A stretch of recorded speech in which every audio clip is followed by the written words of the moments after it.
ሰላም፣ ኤልያስ እባላለሁ። የሲምፕል መተግበሪያ በሀገራችን ጥቅም ላይ እንዲውል የሚደረገውን ጥረት አስተባባሪ ነኝ።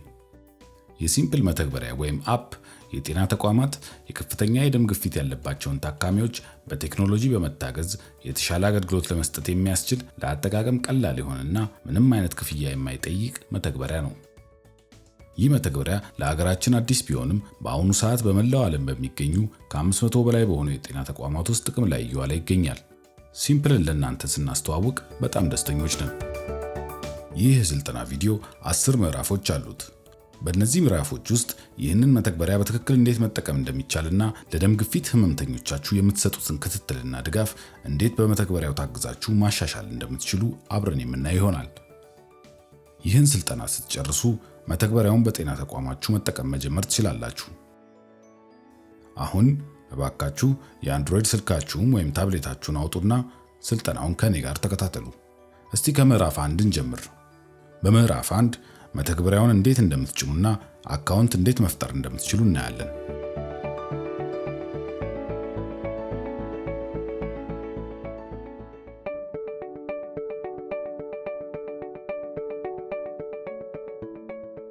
በመጀመሪያ አንድሮይድ ስልካችሁ ላይ የጉግል ፕሌይ መደብር ወይም የጉግል ፕሌይ ስቶር መተግበሪያን ክፈቱ። ሲምፕል አፕ ብላችሁ በእንግሊዝኛ በመፈለጊያ ቦታው ላይ በመጻፍ መተግበሪያውን ፈልጉ፣ ማለትም ሰርች አድርጉ።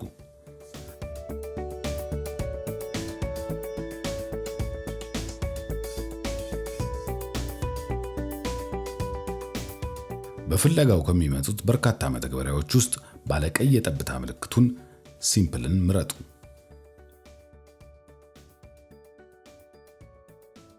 ቀጥላችሁ ኢንስታል የሚለውን ቁልፍ ተጫኑ።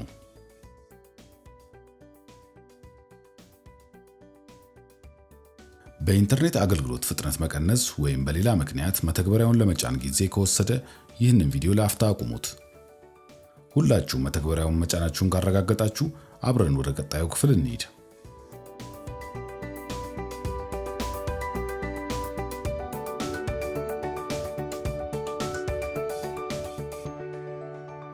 አሁን መተግበሪያውን ጭናችኋል። እስቲ ክፈቱት።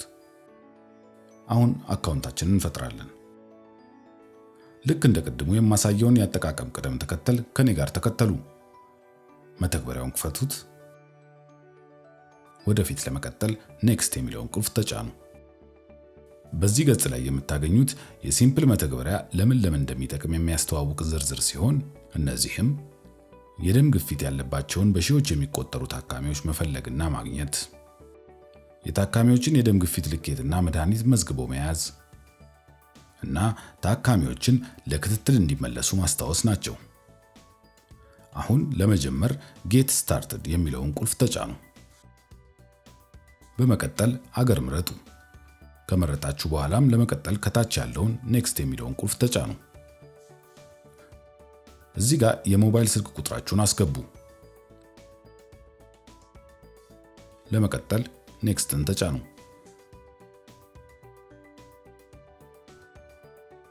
እዚህ ደግሞ ሙሉ ስማችሁን አስገቡ።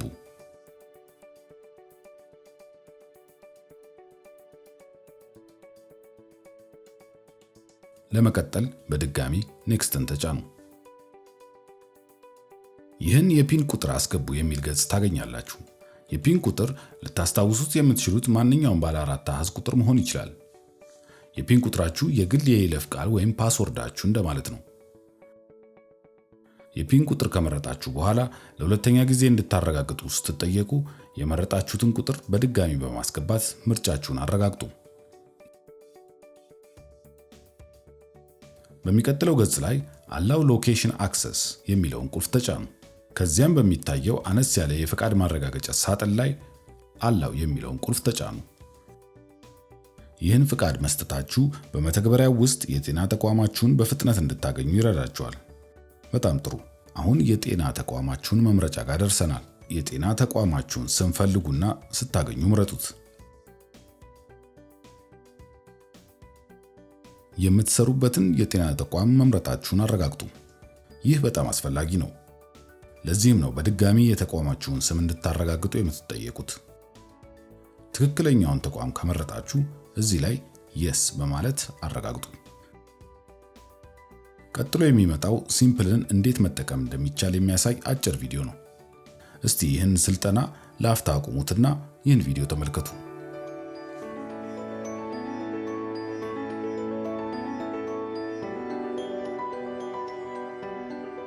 የጤና ተቋማችሁ በዝርዝር ውስጥ ካልተገኘ ለስልጠና አስተባባሪው አሁኑኑ አሳውቁ። ለዚህ ስልጠና የትኛውን ተቋም መምረጥ እንዳለባችሁ አስተባባሪውን ጠይቁ። በመጨረሻም የፈጠራችሁትን አካውንት መጠቀም ለመጀመር በሲምፕል አስተባባሪዎች አካውንታችሁ መጽደቅ ወይም አፕሩቭ መደረግ ይኖርበታል። የስልጠናው አስተባባሪ እንዲያጸድቁላችሁ ጠይቁ። የስልጠናው አስተባባሪ አካውንታችሁን ካጸደቁላችሁ በኋላ መተግበሪያውን ዝጉና እንደገና ክፈቱት። አሁን መተግበሪያውን መጠቀም መጀመር ትችላላችሁ። በጣም ጥሩ። መተግበሪያውን በተሳካ ሁኔታ ጭናችኋል። ቀላል ሆኖ እንዳገኛችሁት ተስፋ እናደርጋለን። በሚቀጥለው ምዕራፍ ማለትም ምዕራፍ 2 ውስጥ ስለ ሲምፕል እንደ መግቢያ ማወቅ ያለባችሁን ነገሮች ከእናንተ ጋር እናጋራለን። በሚቀጥለው ምዕራፍ እንገናኝ። እናመሰግናለን።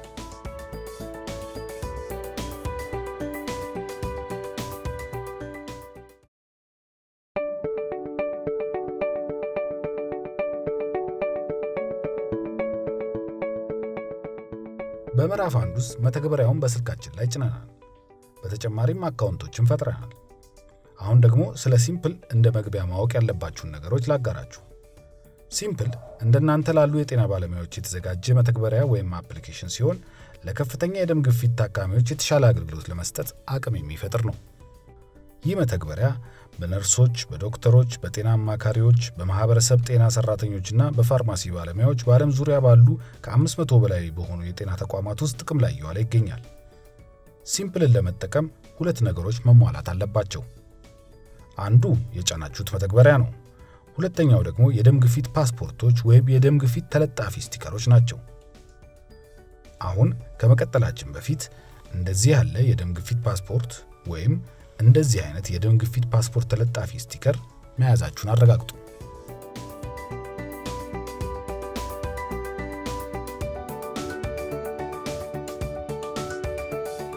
የደም ግፊት ያላቸው አንድ ታካሚ ተቋማችሁን በሚጎበኙበት ጊዜ ሁሉ መረጃቸውን በፍጥነት መመዝገብ ትችላላችሁ።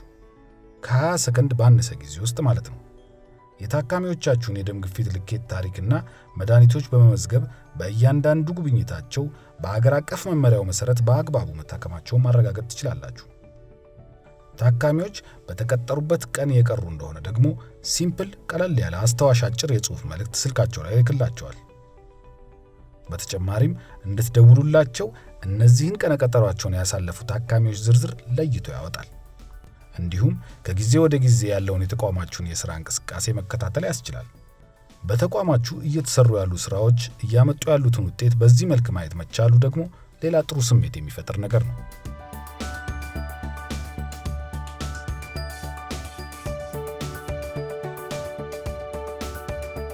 የመተግበሪያውን አጠቃላይ ሁኔታ እንመልከት።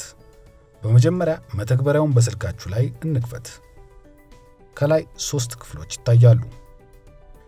ፔሸንትስ ወይም ታካሚዎች በሚለው ክፍል ስር አዲስና ክትትል የሚያደርጉ ታካሚዎችን መረጃዎች መመዝገብ ትችላላችሁ። ኦቨርዱ ወይም ጊዜው ያለፈበት በሚለው ክፍል ስር የቀጠሮ ቀናቸውን ላሳለፉ ታካሚዎች መደወል ትችላላችሁ። ፕሮግሬስ ወይም መሻሻል በሚለው ክፍል ስር ደግሞ ለደም ግፊት ታካሚዎች ከሚሰጠው አገልግሎት ጋር ተያይዞ በተቋማችሁ እየተመዘገበ ያለውን ለውጥ መከታተል ትችላላችሁ።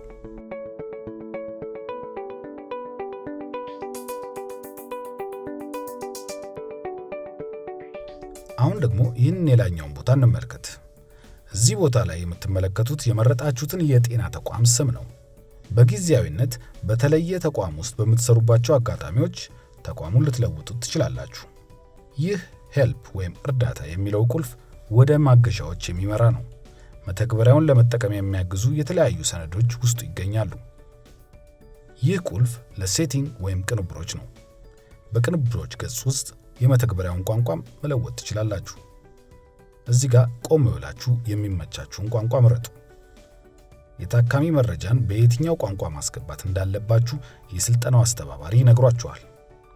በአንድ ክልል ውስጥ ያሉ ሁሉም የጤና ተቋማት በተመሳሳይ ቋንቋ የታካሚ መረጃዎችን ያስገባሉ።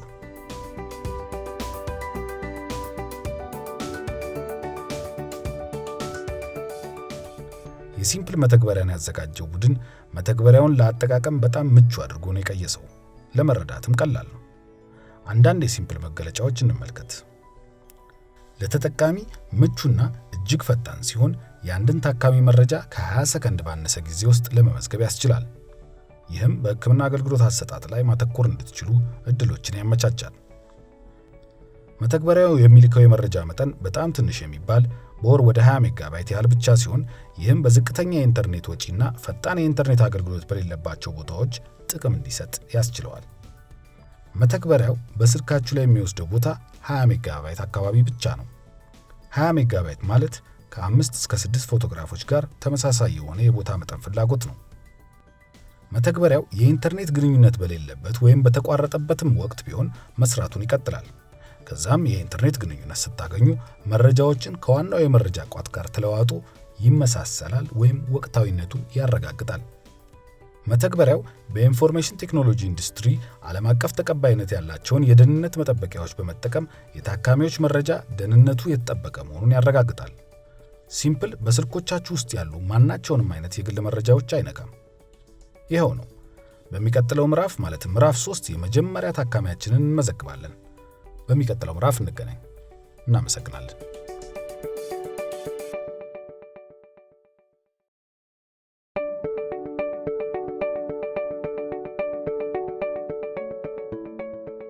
ሰላም። በዚህ ምዕራፍ ውስጥ የምናየው አዲስ ታካሚን በሲምፕል መተግበሪያ ውስጥ እንዴት እንደሚመዘገብ ይሆናል። በመጀመሪያ ግን አንድ ጥያቄ ላቅርብ። በሲምፕል ውስጥ ማንን ነው መመዝገብ ያለብን? መልሱ የደም ግፊት በሽታ በምርመራ የተገኘባቸው ወይም የደም ግፊት መድኃኒቶችን የሚወስዱ ሁሉም ታካሚዎች በሲምፕል መመዝገብ አለባቸው ነው።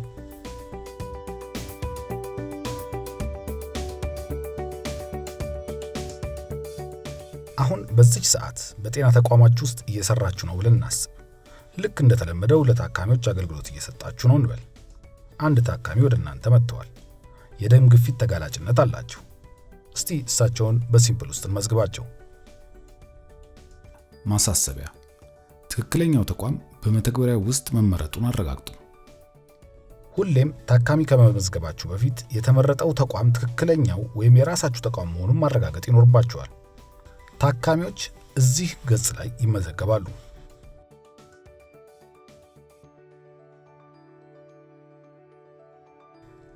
የምዝገባ የመጀመሪያ ሂደት አዲስ የደም ግፊት ፓስፖርት በማውጣት የታካሚውን ስም በሱ ላይ መጻፍ ነው።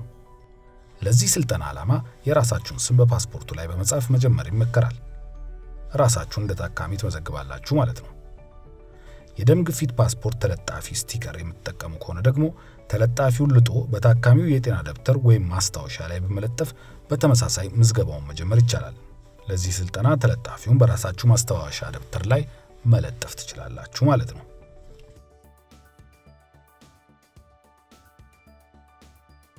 መተግበሪያውን ከከፈታችሁ በኋላ ስካን ቢፒ ፓስፖርት ወይም የደም ግፊት ፓስፖርት ስካን ያድርጉ የሚለውን ቁልፍ ተጫኑ። ፎቶግራፎችን ለማንሳትና ቪዲዮ ለመቅረጽ ለሲምፕል ፈቃድ እንድትሰጡ የሚጠይቅ አላው ሲምፕል ቱ ቴክ ፒክቸርስ ኤንድ ሪኮርድ ቪዲዮ የሚለውን ሳጥን ስታዩ አላው የሚለውን ቁልፍ በመጫን ፈቃድ ስጡ። አሁን በደም ግፊት ፓስፖርቱ ወይም ተለጣፊ ስቲከር ላይ ያለውን ይህንን የኪውአር ኮድ ለስልካችሁ ካሜራ ቀረብ አድርጋችሁ በግልጽ አሳዩ። ካሜራው ቅኝቱን እንደጨረሰ የታካሚውን ስም የምታስገቡበትን ቦታ ይከፍታል። በዚህ ቦታ ላይ የታካሚውን ስም አስገቡ።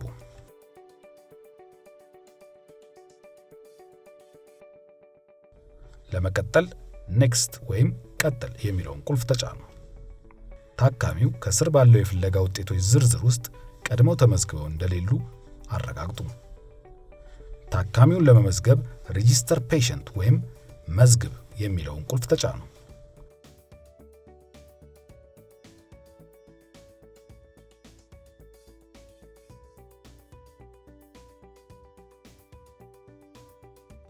የታካሚውን ሙሉ ስም አስገቡ።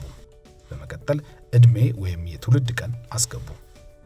ታካሚው የተወለዱበትን ቀን ካወቁት እሱንም አስገቡ። በመቀጠል ጾታን ምረጡ። ቀጥሎ የታካሚውን ስልክ ቁጥር አስገቡ። ስልክ ቁጥሮች ታካሚው ቀጠሯቸውን ያሳለፉ እንደሆነ ለመጥራትና በሌላ ጊዜ በሲምፕል ውስጥ ፈልገን ለማግኘት የሚረዱን ስለሆነ መመዝገቡ በጣም ጠቃሚ ነው። የሕክምና መዝገብ ቁጥር አስገቡ። መንደራቸውን ወይም ቀበሌያቸውን አስገቡ። በመቀጠል የሚታዩት የወረዳና ክልል ስሞች ትክክለኝነት አረጋግጡ።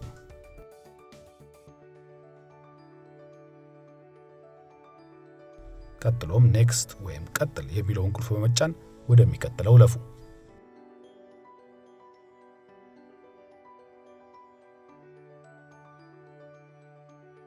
በመጀመሪያ የታካሚውን የበሽታ አይነት ምረጡ።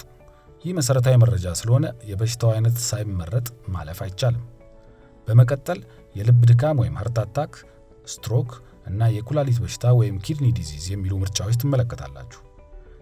ታካሚው በታሪካቸው ውስጥ ከነዚህ በሽታዎች ውስጥ የገጠሟቸው ይኑሩ አይኑሩ አዎ ወይም አይ ወር በእንግሊዝኛው የስ ኦር ኖ በማለት መዝግቡ። ታካሚው መልሱን ካላወቁ የትኛውንም ሳትመርጡ መተው ትችላላችሁ። ስትጨርሱ ኔክስት ወይም ቀጥልን በመጫን ቀጥሉ።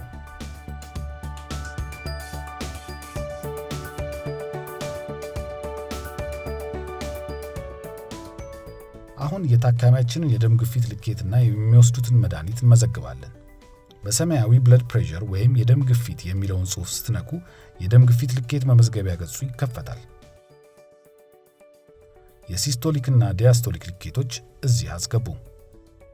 ማሳሰቢያ፣ እባካችሁ ትክክለኛዎቹን የልኬት መጠኖች ወይም ቢፒ ቫልዩስ ብቻ አስገቡ። ቁጥሮቹን አታጠቃቋቸው። እስቲ አሁን ደግሞ እናንተ ሞክሩ። ለታካሚያችሁ የ173 በ114 የልኬት መጠኖችን አስገቡ። በመቀጠል ለታካሚው የታዘዘውን መድኃኒት ወደ መተግበሪያ ውስጥ እናስገባ። በሰማያዊ መድኃኒቶች ወይም ሜዲሲንስ የሚለው ጽሑፍን ስትነኩ መድኃኒቶቹና መጠኖቹን የሚያስመርጠው ገጽ ይከፈታል። እኔ ለምሳሌ ለዚህ ታካሚ አምሎዲፒን 5 ሚሊግራም እመርጣለሁ። ለታካሚው አምሎዲፒን 10 ሚሊግራም አስገቡ።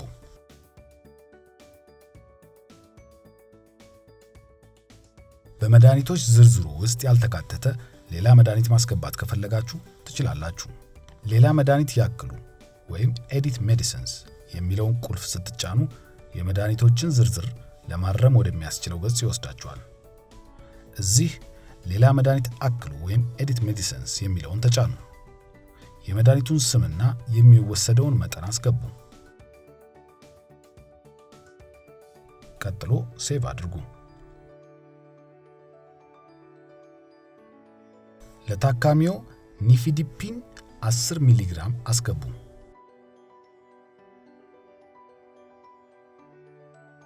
አንዳንድ ጊዜ ታካሚያችሁን እያከማችሁ እዛው መረጃ ማስገባት አትችሉ ይሆናል። ይህ ሲያጋጥም ላለፉት ቀናት የነበረውን የታካሚያችሁን የደም ግፊት ልኬት ማስገባት ትችላላችሁ። የሚታየውን ቀን ስትነኩት የቀን መለወጫ ገጽ ይከፈታል። በዚህ ቦታ ወዳለፈው ቀን ለውጡ።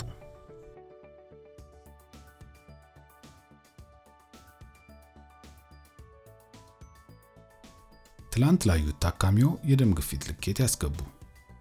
ይህን መልመጃ ለመስራት የምትመርጡት ታካሚ ቀደም ብሎ ለመለማመድ የመዘገባቸዋቸው እንደመሆናቸው ይህን መልመጃ በአግባቡ ከጨረሳችሁ ለእኚህ ታካሚ በተለያዩ ቀናት የተመዘገቡ 2 የደም ግፊት ልኬቶች ይኖራቸዋል ማለት ነው።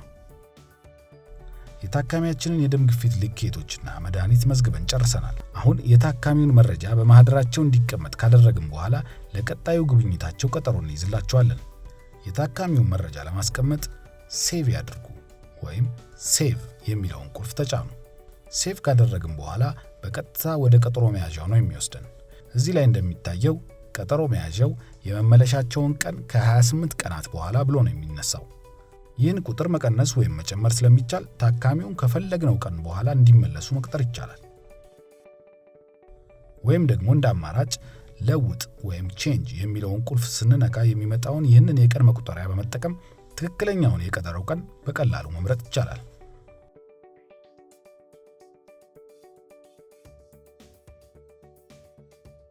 ለታካሚው ለሚቀጥለው ሰኞ ቀን ቀነ ቀጠሮ ይስጡ።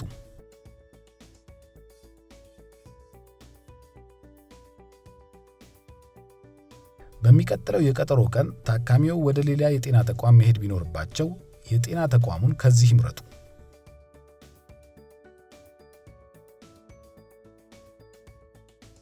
ሲጨርሱ ተጠናቋል ወይም ደን የሚለውን ቁልፍ ተጫኑ።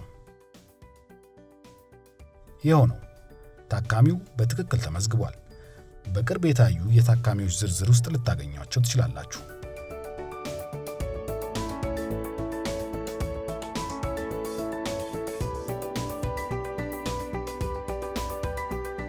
በምትሰሩበት የጤና ተቋም ውስጥ የደም ግፊት ፓስፖርቶች ባይኖሩም ታካሚዎችን በቀላሉ መመዝገብ ይቻላል።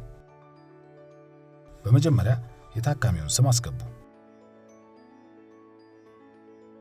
ታካሚው በፍለጋ ውጤቶች ውስጥ አለመኖራቸውን አረጋግጡ። እንደ አዲስ ታካሚ ይመዝግቡ ወይም ሬጂስተር አዝ ኒው ፔሸንት የሚለውን ቁልፍ ተጫኑ።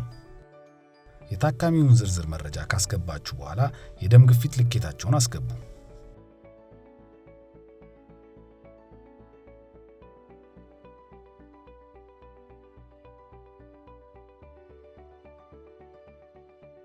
ሴቭ ካደረጋችሁ በኋላ ቀነ ቀጠሮ ስጧቸው።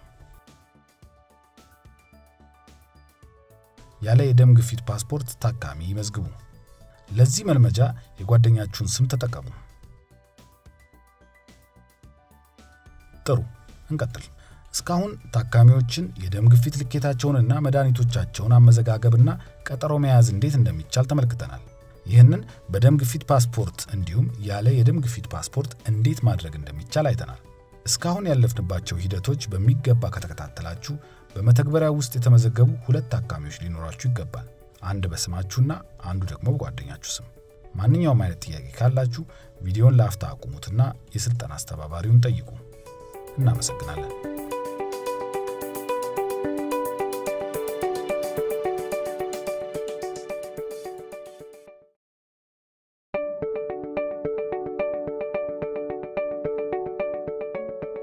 እንደገና በሐሳብ ወደምትሰሩበት ተቋም ተመለሱና ታካሚዎችን በማየት ላይ እንደሆናችሁ አስቡ። ታካሚዎች በቀጠሯቸው እየመጡ ነው። ታካሚዎች በቀጠሮ ቀናቸው ሲመለሱም የደም ግፊት ልኬታቸውንና መድኃኒቶቻቸውን በሲምፕል መመዝገባችሁን ቀጥሉ። ታካሚዎች ለሕክምና ሲቀርቡ የደም ግፊት ፓስፖርታቸውን መጠየቅ ይኖርባቸዋል። እያንዳንዱ የደም ግፊት ፓስፖርት ልክ እንደ ታማሚው መታወቂያ ሲሆን በላዩ ላይ የሚገኘው የኪውአር ኮድ ለእያንዳንዱ ታካሚ የተለየ ነው። አንድ ታካሚን በሲምፕል ውስጥ እንዴት ማግኘት እንደሚቻል እንመልከት።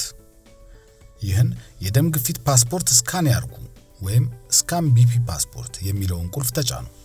በፓስፖርቱ ላይ ያለውን የኪውአር ኮድ ለካሜራው በግልጽ አሳዩ። ይህኔ ታካሚውን በፍጥነት ታገኛላችሁ። የታካሚውን ዝርዝር መረጃ ለማቅረብ ከ1 ሰከንድ ያልበለጠ ጊዜ በቂ ነው። ቀጥላችሁ የታካሚውን የደም ግፊት ልኬትና መድኃኒት አስገቡ።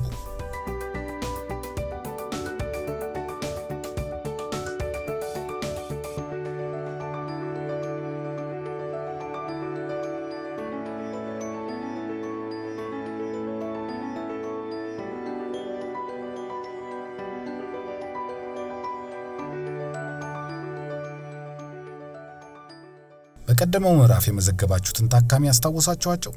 የዚያን ታካሚ የደም ግፊት ፓስፖርት በካሜራ ቃኙት ወይም ስካን አድርጉት። ታካሚውን በሲምፕል ውስጥ ስታገኙ አዲስ የደም ግፊት ልኬት ጨምሩ።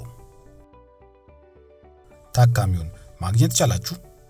የታካሚውን የደም ግፊት ፓስፖርት በካሜራ በመቃኘት በሲምፕል ውስጥ ማግኘት ካልቻላችሁ ስልጠናውን እዚህ ጋር ላፍታ አቁሙትና ተለማመዱ።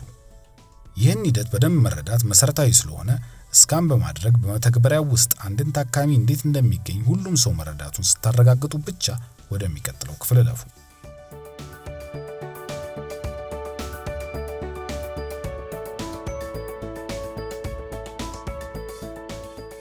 እንደ አማራጭ እዚህ የምታዩት የደም ግፊት ፓስፖርት ቁጥር በመጠቀም ታካሚዎችን መፈለግ ትችላላችሁ። በማንኛውም ጊዜ ቢሆን የደም ግፊት ፓስፖርቱን ስካን በማድረግ ላይ ችግር ቢገጥማችሁ ይህን ቁጥር መጠቀም ትችላላችሁ። የደም ግፊት ፓስፖርት ስካን ያድርጉ ወይም ስካን ቢፒ ፓስፖርት የሚለውን ቁልፍ ተጫኑ። ከዛ በዚህ ቦታ ላይ የደም ግፊት ፓስፖርት ቁጥሩን አስገቡ።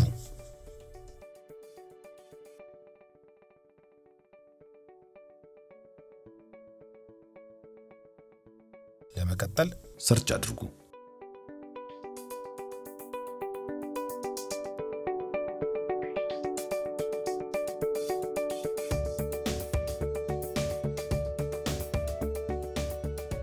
አንዳንድ ጊዜ ታካሚዎች የደም ግፊት ፓስፖርታቸውን ረስተው ሊመጡ ይችላሉ። እንደዚህ አይነት አጋጣሚዎች ቢፈጠሩም አያሳስብም። መተግበሪያው ታካሚዎችን ለመፈለግ ሌሎች አማራጮችም አሉት። ታካሚዎችን በስልክ ቁጥራቸው ወይም በስማቸው መፈለግ። የታካሚውን ስም ማስገቢያ ቦታ ማለትም ኢንተር ፔሸንትስ ኔም የሚለውን ጽሑፍ ተጫኑ። የታካሚውን ስልክ ቁጥር አስገቡ። ከፍለጋ ውጤቶች ውስጥ በጥንቃቄ ትክክለኛውን ታካሚ ምረጡ። ከዚህ በተጨማሪ የሁሉንም ታካሚዎች ዝርዝር በመጠቀም የምትፈልጉትን ታካሚ ማግኘት ትችላላችሁ። አሁንም የታካሚውን ስም ማስገቢያ ቦታ ማለትም ኢንተር ፔሸንትስ ኔም የሚለውን ጽሑፍ ተጫኑ። ይህ ከዚህ በታች የምትመለከቱት በተቋማችሁ ውስጥ የተመዘገቡ የሁሉም ታካሚዎች ዝርዝር ነው። እስካሁን ያየናቸውን ሂደቶች መረዳታችሁን ለመገምገም አሁን ወደ መልመጃዎች እንለፍ። እባካችሁ የሚከተሉትን መልመጃዎች አንድ በአንድ በሚገባ ስሯቸው። ታካሚውን በደም ግፊት ፓስፖርት ቁጥር ይፈልጉ። ባለፈው ምዕራፍ ውስጥ የመዘገቡትን ታካሚ የደም ግፊት ፓስፖርት ቁጥር ተጠቅመው ይፈልጉ።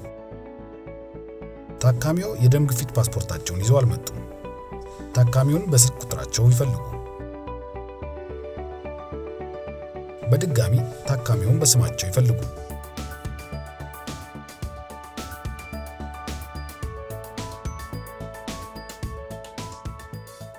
ሁላችሁም እነዚህን መልመጃዎች በትክክል ካጠናቀቃችሁ ታካሚዎችን እንዴት መፈለግ እንደሚቻል ተረድታችኋል ማለት ነው።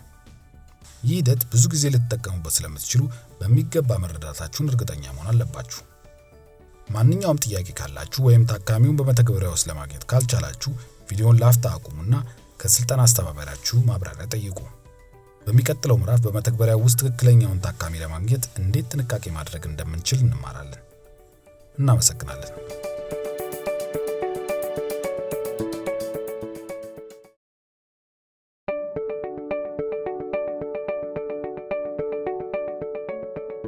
ሰላም። በዚህ ምዕራፍ ውስጥ ትክክለኛውን ታካሚ ፈልጎ ስለማግኘትና ስለ አስፈላጊነቱ እናያለን። ታካሚዎች የደም ግፊት ፓስፖርት ከሌላቸው ወይም ረስተው ቢመጡ በስማቸው ወይም በስልክ ቁጥራቸው መፈለግ ይቻላል። በእነዚህ አጋጣሚዎች የፍለጋ ውጤቶችን በጥንቃቄ መመልከት በጣም አስፈላጊ ነው። ምክንያቱ ደግሞ ተመሳሳይ ስም ያላቸው ታካሚዎች ሊኖሩ ስለሚችሉ ነው። የፍለጋ ውጤቶችን በምትመለከቱበት ጊዜ ስም፣ ጾታ፣ ዕድሜ፣ አድራሻ፣ የስልክ ቁጥር እና የመጨረሻ የጉብኝት ቀን መመሳሰላቸውን አረጋግጡ። ይህ ትክክለኛውን ታካሚ ለመለየት ይረዳችኋል። ለምሳሌ እዚህ ጋር አቶ ሰለሞን አማረ የተባሉ ታካሚ ማግኘት ፈልጋለሁ እንበል። የታካሚውን ስም ሳስገባ ግን ተመሳሳይ ስም ያላቸው ብዙ ታካሚዎች እንዳሉ አየሁ። ሰለሞን አማረ። የፍለጋ ውጤቶቹን በጥንቃቄ እመለከታለሁ። ዕድሜያቸው፣ የስልክ ቁጥራቸው፣ አድራሻቸው እና የመጨረሻ የደም ግፊት ልኬት የተወሰደበት ቀን መመሳሰሉን አረጋግጣለሁ። በተጨማሪ ዝርዝሮችን ለማዛመድ ከፈለኩ ደግሞ የፈለኩትን ታካሚ ስም በመንካት እንደዚህ መመልከት እችላለሁ። ትክክለኛውን ታካሚ ማግኘቴን እርግጠኛ በሆንኩበት ጊዜ ብቻ ነው የደም ግፊት ልኬትና መድኃኒት የማስገባው ወይም የምመዘግበው።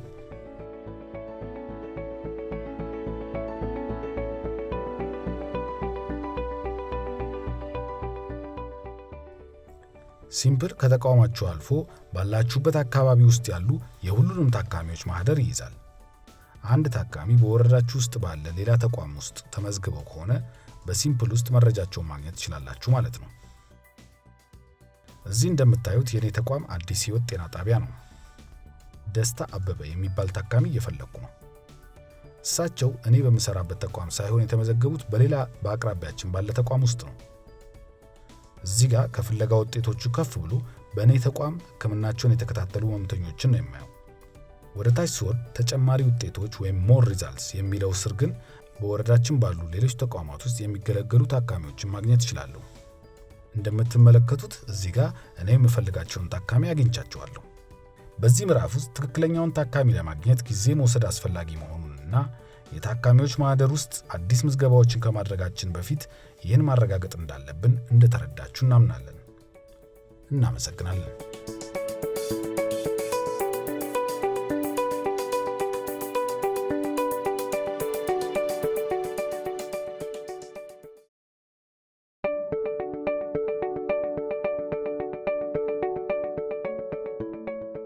አንዳንድ ጊዜ ታካሚዎች ቀጠሯቸውን ያሳልፋሉ። ጊዜ ያለፈበት ወይም ኦቨርዲው የሚለው ይህ ክፍል ውስጥ እነዚህ የቀጠሮ ጊዜያቸውን ያሳለፉ ታካሚዎች በዝርዝር ታገኛላችሁ። ይህ ክፍል እነሱን ደውሎ ለክትትል መምጣት እንዳለባቸው ለማሳሰብ ያስችላችኋል።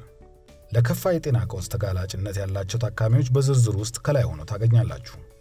በሁለተኛ ደረጃ በዚህ ዝርዝር ውስጥ ያሉ ታካሚዎች ባሳለፉት ቀጠሮ ርቀት መሰረት ይደረደራሉ። ቀጠሮ ያለፈባቸው ታካሚዎች ጋር ለመደወል የሚከተሉትን ቅደም ተከተሎች መተግበር ያስፈልጋል።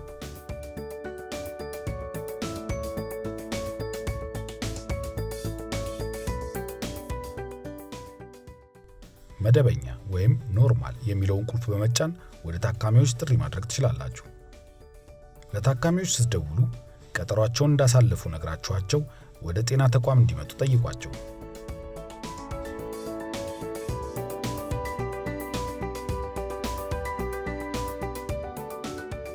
የስልክ ጥሪውን ውጤት ለመመዝገብ 3 አማራጮች አሉ። እነዚህም ታማሚው ለመጎብኘት ተስማምተዋል ወይም ማርክ ፔሸንት አዝ አግሪድ ቱ ቪዚት፣ በኋላ ለመደወል አስታውስ ወይም ሪማይንድ ቱ ኮል ሌተር፣ ጊዜው ካለፈበት ዝርዝር አስወግድ ወይም ሪሙቭ ፍሮም ዘ ኦቨርዲው ሊስት። እያንዳንዳቸው አማራጮች ምን ማለት እንደሆኑ እኔ ታማሚው ለመጎብኘት ተስማምተዋል ወይም ማርክ ፔሸንት አዝ አግሪድ ቱ ቪዚት የሚለው የመጀመሪያው ሲሆን ታካሚው ወደ ጤና ጣቢያ ለመምጣት ከተስማሙ እዚህ ቦታ ላይ ምልክት እናደርጋለን። በኋላ ለመደወል አስታውስ ወይም ሪማይንድ ቱ ኮል ሌተር የሚለው ሁለተኛው ሲሆን ጥሪው ካልተነሳ ወይም ከታካሚው ጋር መነጋገር ካልተቻለ በኋላ መልሰን እንድንደውል ሲምፕል እንዲያስታውሰን እዚህ ቦታ ላይ ምልክት እናደርጋለን። ከምን ያህል ጊዜ በኋላ እንዲያስታውሰን እንደምንፈልግም እዚህ ጋር መወሰን እንችላለን። ጊዜው ካለፈበት ዝርዝር አስወግድ ወይም ሪሙቭ ፍሮም ዘ ኦቨርዲው ሊስት የሚለው ሶስተኛው ቀጠሮ ካለፈባቸው ታካሚዎች ዝርዝር ውስጥ የደወልንላቸው ታካሚ ለማስወጣት ስንፈልግ ደግሞ እዚህ ቦታ ላይ ምልክት እናደርጋለን። በዚህን ጊዜ ታካሚው ከዝርዝሩ የሚወጡበትን ምክንያት መመዝገብ ይኖርብናል። ምክንያቱ ከሚከተሉት ውስጥ አንዱ ሊሆን ይችላል። ታካሚው ቀደም ብለው ወደ ጤና ተቋም መጥተው ሕክምናቸውን ተከታትለዋል። ታካሚው ቢያንስ ለ3 ጊዜ ቢደወልላቸውም ምላሽ እየሰጡ አይደለም። ታካሚው ስልክ ቁጥራቸው አይሰራም። ታካሚው ወደ ግል ሐኪም ወይም የጤና ተቋም ተዘዋውረዋል። ታካሚው አርፈዋል ወይም ሌሎች ምክንያቶች። ምክንያቱን ከመረጣችሁ በኋላ ተጠናቋል ወይም ደን የሚለውን ቁልፍ ስትጫኑ ታካሚው ከዝርዝሩ ውስጥ ይወጣሉ።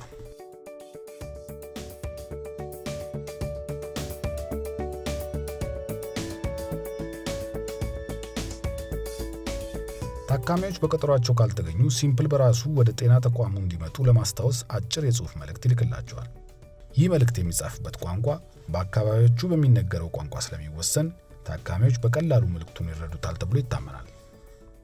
ቀጠሮ ስላለፈባቸው ታካሚዎች በተመለከተ ያለው ሂደት እስካሁን ያየነውን ይመስል ነበር። እንደ በፊቱ ሁሉ ማንኛውም አይነት ጥያቄ ወይም ግልጽ ያልሆነላችሁ ነገር ካለ ቪዲዮውን አቁሙና የስልጠና አስተባባሪው እንዲያብራሩላችሁ ጠይቁ። እናመሰግናለን።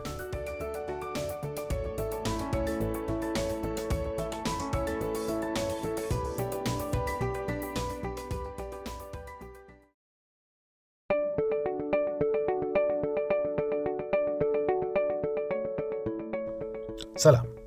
ቀደም ባሉት ምዕራፎች ብዙ ነገሮች አይተናል።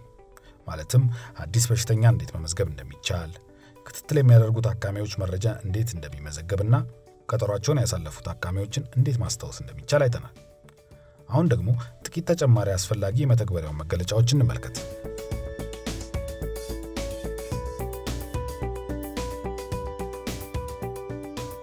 ልክ በየቀኑና በየወሩ የሥራ ሪፖርቶችን እንደምናቀርበው ሁሉ ሲምፕልም በየተቋማችን ከጊዜ ወደ ጊዜ የሚታየውን ለውጥ ለመከታተል የሚጠቅሙ ሪፖርቶችን ሊሰጠን ይችላል። ለምሳሌ እዚህ የምትመለከቱት ዛሬን ጨምሮ ባለፉት 1 ወራት ውስጥ በየቀኑ የተመዘገቡ የአዲስ ታካሚዎችና ምርመራ የተደረገላቸው ክትትል የሚያደርጉ ታካሚዎች ብዛት ነው። ዝቅ ስትሉ ጠቅላላ በጤና ተቋማቸው የተመዘገቡ ታካሚዎችን ቁጥር በአጠቃላይና ላለፉት 6 ወራት በየወሩ ምን ያህል እንደነበር ማየት ይቻላል። አሁንም ወደ ታች ዝቅ ስትሉ በተመሳሳይ በጤና ተቋማቸው ተመዝግበው ክትትል የሚደረግላቸውን ታካሚዎች ቁጥር በአጠቃላይና ላለፉት 6 ወራት በየወሩ ምን ያህል እንደነበር ማየት ይቻላል። ቀጥሎ የምታገኙት ደግሞ በተቋማችሁ ውስጥ የደም ግፊት ቁጥጥር ስራ በታካሚዎቻችሁ ላይ ምን ያህል ውጤታማ እንደሆነ የሚያሳይ ነው። በዚህ በመጨረሻው ክፍል ደግሞ በተቋማችሁ ክትትል የሚደረግላቸው ታካሚዎች ቁጥር እየጨመረ ሄዶ ከነበረበት ምዕራፍ ወደ አዲስ ምዕራፍ በተሻገረ ቁጥር እንደዚህ አይነት ባጆች እንደ ሽልማት ይከፈታሉ። ተቋማዊ ለውጡ በሚያበረታታ መልኩ የሚታይበት ቦታ ነው ማለት ነው። በመተግበሪያው ውስጥ መሻሻል ወይም ፕሮግሬስ የሚለውን ክፍል ክፈቱና በውስጡ የሚገኙትን የተለያዩ መረጃዎች ተመልከቱ። የትኛው መረጃ በጣም ጠቃሚ ሆኖ አገኛችሁት? ያልተረዳችሁት ነገር አለ?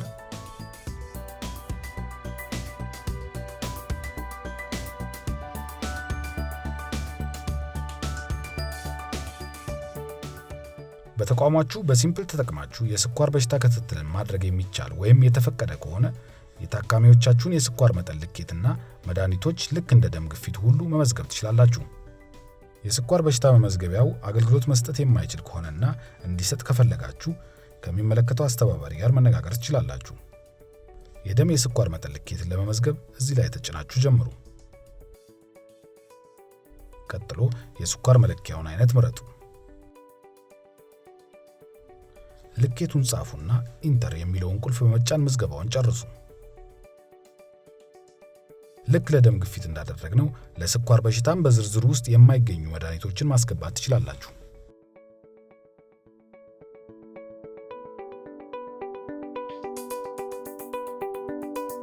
ሲምፕል የኢንተርኔት አገልግሎት ባይኖርም ይሰራል። መተግበሪያው በየጥቂት ደቂቃዎች ክፍተት የኢንተርኔት ግንኙነት መኖር አለመኖሩን እየፈተሸ ግንኙነት ባገኘ ጊዜም መዝገቦችን ከዋናው የመረጃ ቋት ወይም ሰርቨር ጋር በመለዋወጥና በማናበብ ያመሳስላል ወይም ያጣምራል፣ ወቅታዊነቱንም ያረጋግጣል። ይህ በእንግሊዝኛ ሲንክ ማድረግ ይባላል። በአማርኛ መረጃን አናቦ የማመሳሰል ሂደት ብለን ልንተነትነው እንችላለን። ይህ ሲንክ የማድረጊያ ቁልፍ የታካሚዎችን መዝገቦች መቼ ለመጨረሻ ጊዜ ከዋናው የመረጃ ቋት ጋር እንደተናበቡ ይነግረናል። ሲንክ ማድረግ ስንፈልግ ይህን ቁልፍ መጫን ብቻ ነው። ቁልፉ አረንጓዴ ሲሆን ሁሉም መዝገቦች በተሳካ ሁኔታ ተጣምረዋል ማለት ነው።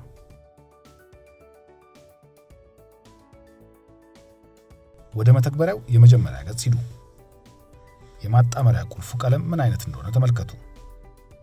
ማህደሮችን ማጣመር ለመጀመር አጣምር ወይም ሲንክ የሚለውን ቁልፍ ተጫኑ።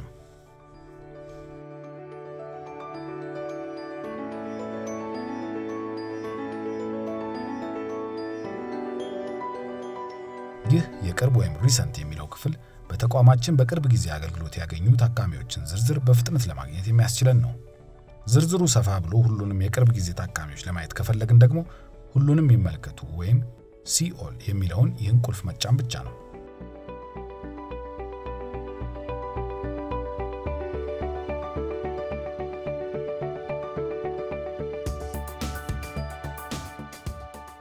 የታካሚን መረጃ በምናይበት ገጽ ላይ ይህ አርትኡ ወይም አስተካክሉ ወይም በእንግሊዝኛው ኤዲት የሚል ቁልፍ የሚገኝ ሲሆን ቁልፉን ተጭነን ወደ ውስጥ ስንገባ የምናገኘው ገጽ ውስጥ እንደ ስም፣ የስልክ ቁጥር፣ የትውልድ ቀን፣ አድራሻ ያሉ የታካሚ መረጃዎች ላይ ለውጥ ለማድረግ ያስችላል። ለምሳሌ አንዳንድ ጊዜ የግል የሞባይል ስልክ የሌላቸው ታካሚዎች ለመጀመሪያ ጊዜ በምንመዘግብበት ወቅት ሌላ ሊገኙበት የሚችሉትን የስልክ ቁጥር በቃላቸው ሳያውቁ ይቀሩና የስልክ ቁጥር ሳንመዘግብ እንቀራለን። ስለዚህ እንደዚህ አይነት ነገር ሲያጋጥም በሚቀጥለው ጊዜ የሚገኙበትን የስልክ ቁጥር እንዲያመጡ ጠይቀናቸው በዚህ ሂደት መሰረት መረጃውን ማካተት እንችላለን። ምዕራፍ 7 እዚህ ላይ ይጠናቀቃል። እናመሰግናለን።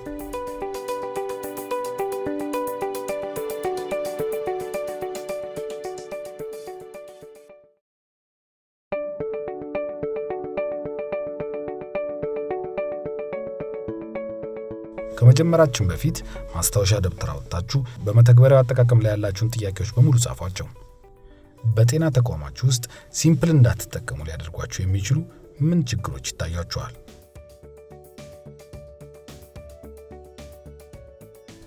ቀጥሎ ከዚህ በፊት ከጤና ባለሙያዎች በተደጋጋሚ የተነሱትን ጥያቄዎች እንመልከት።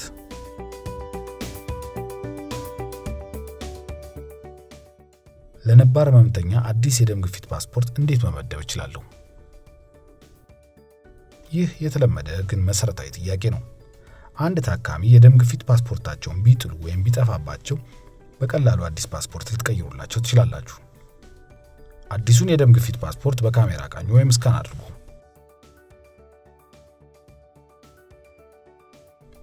የታካሚውን ሙሉ ስም አስገቡና ፈልጓቸው።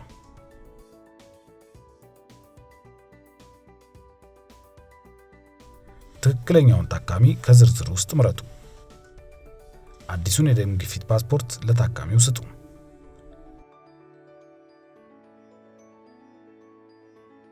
አሁን የሚቀጥለውን የስልጠናውን የመጨረሻ መልመጃ እንመልከት። ቀደም ሲል በራሳችሁ ስም የመዘገባችሁትን ታካሚ አስታወሳችሁ? የደም ግፊት ፓስፖርታቸው ጠፍቶባችኋል እንበል። አዲስ የደም ግፊት ፓስፖርት መስጠት ይኖርባችኋል።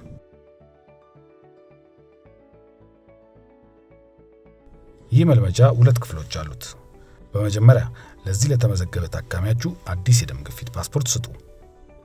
ቀጥሎ የሰጣችሁትን አዲሱን የደም ግፊት ፓስፖርት በካሜራ ስትቃኙ ታካሚውን ማግኘት እንደምትችሉ አረጋግጡ።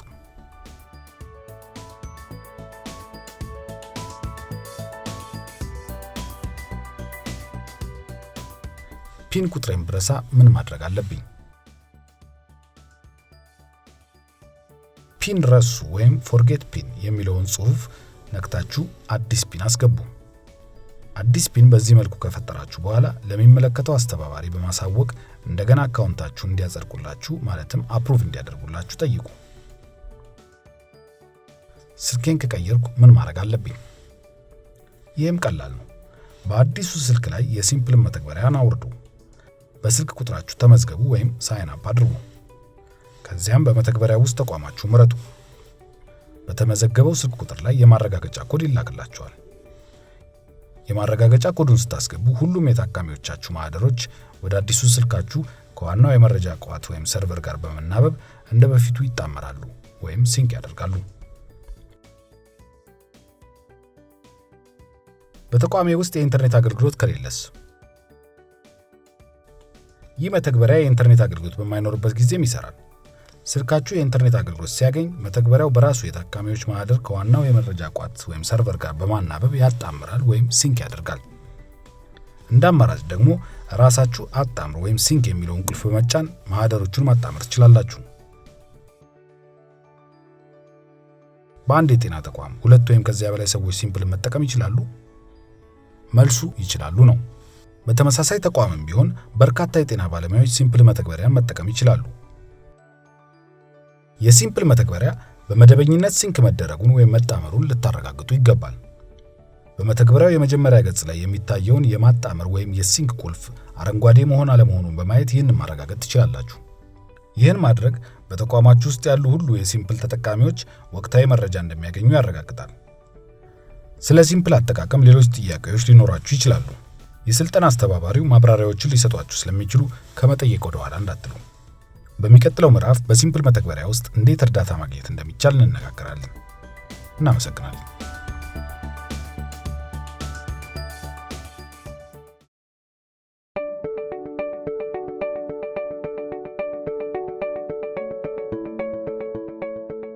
ሲምፕልን በአግባቡ ለመጠቀም ማወቅ ያለባችሁ ርዕሶች ሁሉ አይተን ጨርሰናል።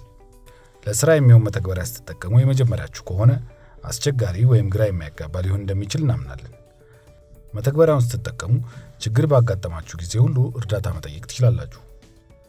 እዚህ ላይ እርዳታ ወይም ሄልፕ የሚለውን ቁልፍ በመጫን የምታገኙት ገጽ ውስጥ የሲምፕል አጠቃቀምን በተመለከተ አጋዥ ማጣቀሻዎችን ታገኛላችሁ። ስለ አንድ ርዕሰ ጉዳይ ለመማር ስትፈልጉ ወይም ጥያቄ ሲኖራችሁ ወደዚህ እርዳታ ገጽ መሄድ ትችላላችሁ።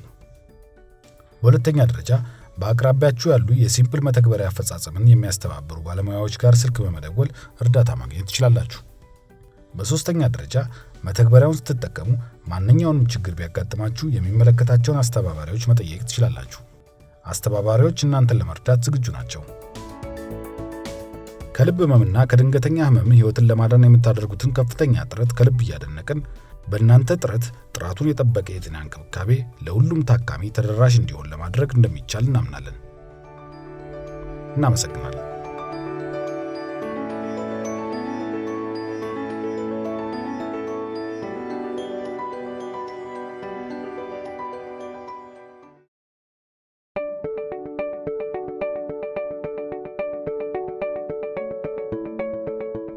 ሰላም። በቅርብ ቀን በምትሰሩበት ተቋም ውስጥ ለደም ግፊት ታካሚዎች የምትሰጡትን አገልግሎት ለማጠናከር ሲምፕልን መጠቀም ትጀምራላችሁ። ስለዚህ ከዛ በፊት በዚህ ስልጠና ወቅት ለመለማመጃ የፈጠርናቸውን ታካሚዎች መሰረዝ ይኖርብናል። ዛሬ የፈጠራችኋቸውን ሁሉንም ታካሚዎች አንድ በአንድ የዝርዝር መረጃቸውን የሚታይበትን ገጽ ክፈቱ። ያርቱ ወይም ያስተካክሉ ወይም በእንግሊዝኛው ኤዲት የሚለውን ቁልፍ በመጫን የማረሚያ ገጹን ከከፈታችሁ በኋላ ወደታች ስትወርዱ የምታገኙትን ያስወግዱ ወይም ዲሊት ፔሸንት የሚለውን ቁልፍ ተጫኑ። በዚህን ጊዜ የምትሰርዙበትን ምክንያት መምረጥ ስለሚኖርባችሁ ታካሚው በስህተት የተመዘገበ ነው ወይም ፔሸንት ሬጂስተርድ ባይ ሚስቴክ የሚለውን መምረጥ ይኖርባችኋል። በስልጠና ወቅት የፈጠራችኋቸውን ሁሉንም ታካሚዎች በተመሳሳይ መንገድ ሰርዙ። በዚህ ስልጠና የተዳሰሱትን ሁሉንም ርዕሶች በደንብ መረዳታችሁን ካረጋገጣችሁ በኋላ ሲምፕልን በተቋማችሁ መጠቀም መጀመር ትችላላችሁ። እዚህ ጋር ያልገባችሁ ነገር ካለ በመተግበሪያው ውስጥ ወደ እርዳታ ወይም ሄልፕ ገጹ ሄዳችሁ ይህን የስልጠና ቪዲዮ እንደገና መመልከት ትችላላችሁ። በተቋማችሁ ውስጥ ሲምፕልን መጠቀም ስትጀምሩ የደም ግፊት በሽታ ያለባቸውን ወይም መድኃኒት የሚወስዱ ታካሚዎችን ሁሉ መዝግቡ። ሁሉንም ታካሚዎች በሲምፕል መመዝገብና እያንዳንዳቸውንም በቋሚነት መከታተል ከደም ግፊት ጋር ተያይዞ በጤና ተቋማችሁ የምትሰጡትን አገልግሎት ለማሻሻል ቁልፍ ሚና ይኖረዋል። በመጨረሻ ሁልጊዜ መረሳት የሌለባቸው 4 መሰረታዊ ነገሮችን እናስታውሳችሁ። ትክክለኛውን ተቋም መምረጣችሁን አረጋግጡ፣ ምክንያቱም ታካሚዎች የሚመዘገቡት በተቋሞች ስር በመሆኑ ነው። ትክክለኛውን ህመምተኛ በጥንቃቄ ፈልጋችሁ አግኙ። መተግበሪያውን በየጊዜው አጣምሩ ወይም ሲንክ አድርጉ። መተግበሪያውን ወደ አዲስ ስሪት ወይም ቨርዥን አዘምኑ ወይም አፕዴት አድርጉ። በድጋሚ ከደም ግፊት ጋር ተያይዞ ሊከሰቱ ከሚችሉ ድንገተኛ ህመሞች ህይወትን ለማዳን የምታደርጉትን ከፍተኛ ጥረት ከልብ እያደነቅን ሲምፕል በስራችሁ በጣም ጠቃሚ ሆኖ እንደምታገኙት ያለንን እምነት ልንገልጽላችሁ እንወዳለን። እናመሰግናለን።